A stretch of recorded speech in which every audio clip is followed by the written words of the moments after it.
고린도전서 3장 1절에서 15절 말씀.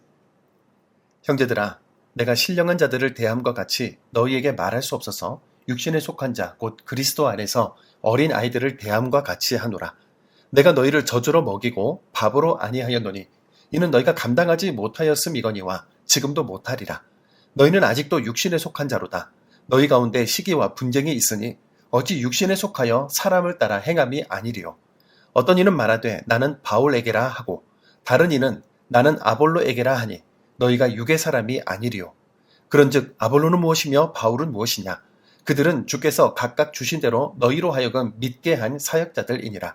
나는 심었고 아볼로는 물을 주었으되 오직 하나님께서 자라나게 하셨나니 그런즉 심는 이나 물 주는 이는 아무것도 아니로되 오직 자라게 하시는 이는 하나님뿐이니라. 심는 이와 물 주는 이는 한 가지나 각각 자기가 일한 대로 자기의 상을 받으리라. 우리는 하나님의 동력자들이요 너희는 하나님의 밭이요 하나님의 집이니라. 내게 주신 하나님의 은혜를 따라 내가 지혜로운 건축자와 같이 터를 닦아두매 다른 이가 그 위에 세우나 그러나 각각 어떻게 그 위에 세울까를 조심할지니라. 이 닦아둔 것 외에 능히 다른 터를 닦아둘 자가 없으니 이 터는 곧 예수 그리스도라. 만일 누구든지 금이나 은이나 보석이나 나무나 풀이나 지프로 이 터 위에 세우면 각 사람의 공적이 나타날 터인데 그 날이 공적을 밝히리니 이는 불로 나타내고 그 불이 각 사람의 공적이 어떠한 것을 시험할 것입니다. 만일 누구든지 그 위에 세운 공적이 그대로 있으면 상을 받고 누구든지 그 공적이 불타면 해를 받으리니 그러나 자신은 구원을 받되 불 가운데서 받은 것 같으리라. 아멘. 우리는 고린도 교회의 모습을 보며 교회가 당면한 수많은 갈등과 문제를 마주하고 있습니다. 바울 사도는 고린도 교회의 분열 뒤에 교만과 세상 자랑이 숨어 있었다고 진단했는데요. 그리고 그들을 치료하기 위해 성도들의 가슴에 다시금 십자가의 보혈이 흐르게 하라고 선포했습니다. 세상의 지혜가 아닌 하나님의 지혜를 구하며 성령을 따라 그리스도의 마음을 품고 살아가는 것만이 교회의 살 길이라고 외쳤던 것입니다. 그런데 오늘 본문 3장에 들어서며 사도는 고린도 교회를 향해 또다시 뼈아픈 진단을 내립니다. 그것은 바로 그들이 여전히 그리스도 안에서 어린아이의 상태에 머물러 있었다는 것이죠. 그토록 은사가 많고 아는 지식이 풍성했던 그들이 왜 여전히 어린아이 같은 믿음에 머물러 있었을까요? 오늘 말씀을 통해 우리 안의 영적 미성숙을 돌아보고 참된 성전으로 지어져가는 은혜를 나누기를 원합니다. 고린도 교인들은 분명 구원받은 하나님의 백성이었지만 영적으로는 아직 자라지 않은 미성숙한 상태였습니다. 어린아이의 가장 큰 특징은 단단한 음식을 먹지 못하고 늘 부드러운 젖만 찾아 때를 쓴다는 점이죠. 신앙생활을 오래 하고 예배 자리를 지키고 있지만 하나님의 말씀을 자기 삶에 구체적으로 순종하며 적응해내지 못하는 사람이 바로 영적 어린아이 아니겠습니까? 그들의 미성숙함은 구체적으로 시기와 분쟁으로 드러났습니다. 바울파다, 아볼로파다 하며 이들이 사람 뒤에 줄을 서서 우월감을 느끼려 했던 이유는 십자가를 잃어버렸기 때문이었죠. 이처럼 교회를 분열시키는 파당 뒤에는 늘 사람을 우상화하는 어리석음이 있습니다. 바울은 묻습니다. 아볼로는 무엇이며 바울은 무엇이냐? 그들은 단지 주님께서 각각 주신 직분대로 너희를 믿게 한 사역자요 일꾼에 불과하다는 겁니다.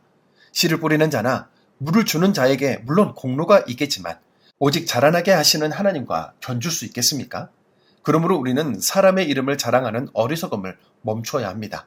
주님이 기뻐하시는 것은 우리가 어떤 유명한 지도자의 뒤에 서 있느냐가 아니라 하나님의 신실한 밭이 되어 우리 삶의 아름다운 성령의 열매를 맺어가고 있느냐 하는 것입니다. 이제 바울 사도는 우리를 향해 너희는 하나님의 동역자들이요 하나님의 집이라고 부릅니다. 이 건물이 세워갈 때 지혜로운 건축자처럼 가장 먼저 터를 닦아야 하는데 그 유일한 터는 오직 예수 그리스도 한 분이시죠. 중요한 것은 이 터 위에 우리가 무엇으로 집을 짓느냐 하는 겁니다. 세상의 헛된 자랑과 분쟁의 집더미를 내려놓고 마지막 심판날을 통과해도 정금처럼 빛날 순전한 순종의 공적을 쌓아가는 지혜로운 성도들이 됩시다. 교회는 불완전한 사람들이 모인 곳이기 때문에 갈등과 아픔이 생길 수도 있겠지만 그 문제들을 이겨내고 성숙해질 때 비로소 교회는 세상의 소망이 됩니다. 우리 안에 여전히 남아있는 어린아이 같은 세상의 정욕과 시기의 옷을 벗어버립시다. 내 생각과 고집을 하나님의 말씀 앞에 순종시킵시다. 우리가 그리스도라는 단단한 터 위에 믿음의 집을 지어갈 때 주님은 우리를 그리스도의 날까지 흠없고 견고한 성전으로 세워주실 것입니다. 이번 한 주간도 영적 어린아이의 자리에서 일어나 장성한 분량의 믿음으로 승리하는 우리 모두가 되기를 주님의 이름으로 축복합니다. 역사와 교회의 주인이신 하나님 아버지, 교회가 세워지기 힘든 척박하고 타락한 고린도 땅에 주님의 거룩한 교회를 세우시고 자격 없는 우리를 성도라 불러주신 크신 은혜에 감사를 드립니다. 우리가 성도로 부르심을 받았음에도 불구하고 여전히 내 자아를 깨뜨리지 못한 채 시기하고 다투며 영적 어린아이처럼 살았던 우리의 어리석음을 용서하여 주옵소서. 누군가에게 소속되어 우월감을 느끼려고 했었던 신앙의 허영을 십자가 앞에 모두 내려놓겠습니다. 자라나게 하시는 분은 오직 하나님 한 분이심을 고백하오니 오직 주님만 자랑하는 성숙한 이스라엘이 되게 하옵소서. 우리의 시간과 물질과 정성이 썩어 없어질 세상의 집더미가 되지 않게 하시고 오직 하나님 나라를 세우는 영원한 보석이 되게 하여 주옵소서. 예수님의 이름으로 기도드립니다. 아멘.